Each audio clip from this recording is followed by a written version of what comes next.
आदरणीय अध्यक्ष जी, जाति की बातें करना कुछ लोगों के लिए फैशन बन गई है।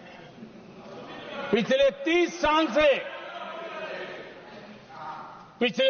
साल से सदन में आने वाले ओबीसी समाज के सांसद दलों के भेदभाव से ऊपर उठ करके एक होकर के 30-35 साल से मांग कर रहे थे कि ओबीसी कमीशन को संवैधानिक दर्जा दिया जाए।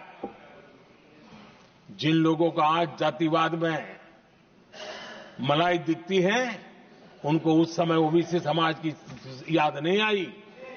ये हम हैं जिन्होंने ओबीसी समाज को संवैधानिक दर्जा दिया।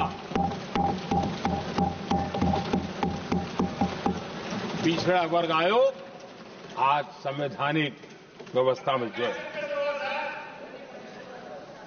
आदरणीय अध्यक्ष जी, हर सेक्टर में एससी, एसटी, ओबीसी को ज्यादा से ज्यादा अवसर मिले, उस दिशा में हमने बहुत मजबूती के साथ काम किया है। मैं आज इस सदन के माध्यम से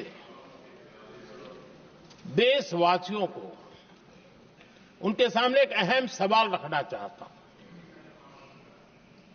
और अध्यक्ष महोदय, जरूर देशवासी मेरे इस सवाल पर चिंतन भी करेंगे और चौराहे पर चर्चा भी करेंगे।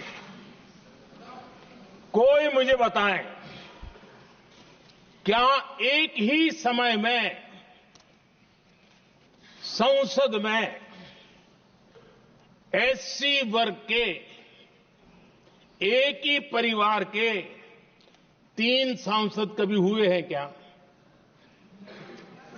एससी वर्ग के एक ही परिवार के 3 सांसद कभी भी हुए क्या?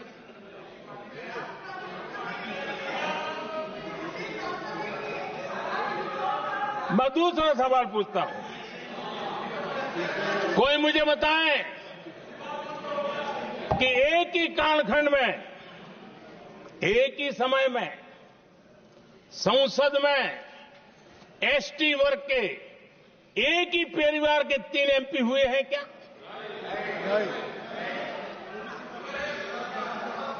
आदरणीय अध्यक्ष जी, कुछ लोगों की वाणी और व्यवहार में कितना फर्क होता है, मेरे एक सवाल के जवाब में मिला।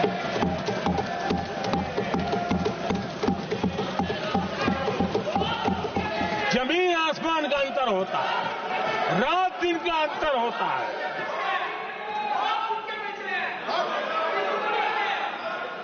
आदरणीय अध्यक्ष जी, हम एससी एसटी समाज को कैसे सशक्त कर रहे हैं?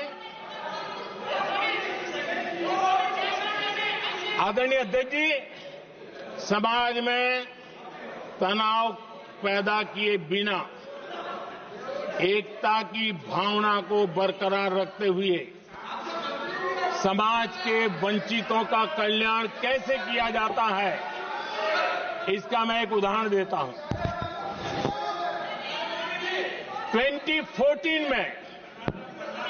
2014 में 2014 से पहले हमारे देश में मेडिकल कॉलेजों की संख्या 387 थी।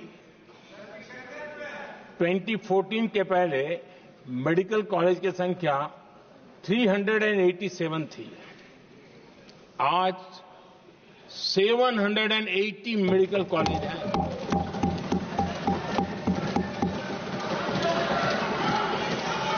अब मेडिकल कॉलेज बड़े हैं तो सीटें भी बड़ी हैं। ये बहुत महत्वपूर्ण एंगल है आदरणीय अध्यक्ष जी, और इसलिए कॉलेजें बड़ी हैं, सीटें भी बड़ी हैं। 2014 में 2014 में हमारे देश में एससी छात्रों की 2014 से पहले हमारे देश में एससी छात्रों की एमबीबीएस की सीट 7,700 थी। हमारे आने से पहले दलित समाज के हमारे 7,700 युवा डॉक्टर बनने की संभावना थी। 10 साल हमने काम किया। आज संख्या बढ़कर एससी समाज के 17,000 एमबीबीएस डॉक्टर की व्यवस्था की है। कहां 7,700 और कहां 17,000? अगर दलित समाज का कोई कल्याण और समाज में तनाव लाए बिना एक दूसरे के सम्मान को बढ़ाते हुए, आदरणीय अध्यक्ष जी, 2014 के पहले एसटी छात्रों के लिए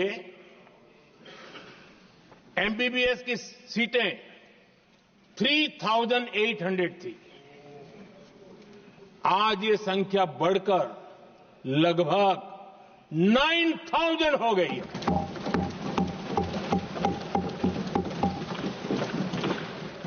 (2014) के पहले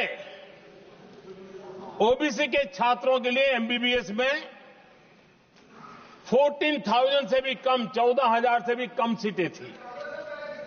आज इनकी संख्या लगभग 32,000 हो गई है। ओबीसी समाज के 32,000 एमबीबीएस डॉक्टर बनेंगे। आदरणीय अध्यक्ष महोदय, पिछले 10 साल में हर सप्ताह एक नई यूनिवर्सिटी बनी है। हर दिन एक नई आईटीआई बनी है। हर 2 दिन में एक नया कॉलेज खुला है। सोचिए, एससी, एसटी, ओबीसी हमारे युवा युवतियों के लिए कितनी वृद्धि हुई है, इसका आप अंदाज लगा सकते हैं। आदरणीय अध्यक्ष जी,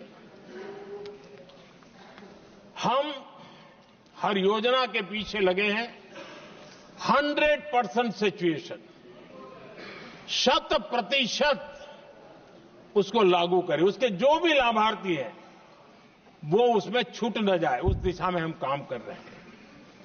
पहले, ताकि हम चाहते हैं कि जिसका हक है उसको मिलना चाहिए। अगर योजना है, उसका हक है, तो उस तक पहुंचना चाहिए। 1 रुपया और 15 पैसा वाला खेल नहीं चल सकता। लेकिन कुछ लोगों ने क्या किया, मॉडल ही ऐसा बनाया कि कुछ ही लोगों को दो, औरों को तड़पाओ और तुष्टीकरण की राजनीति करो। देश विकसित भारत बनाने के लिए तुष्टीकरण से मुक्ति पानी होगी।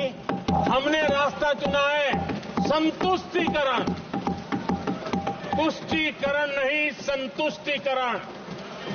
और उस रास्ते पर हम चले हैं। हर समाज, हर वर्ग के लोगों को बिना भेदभाव के जो उसके हक का है वो उसको मिलना चाहिए।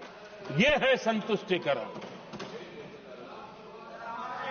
और मेरे हिसाब से जब मैं 100% सैचुरेशन की बात करता हूं तो उसका मतलब होता है कि एक असल में सामाजिक न्याय है, ये असल में सेकुलरिज्म है और असल में ये संविधान का सम्मान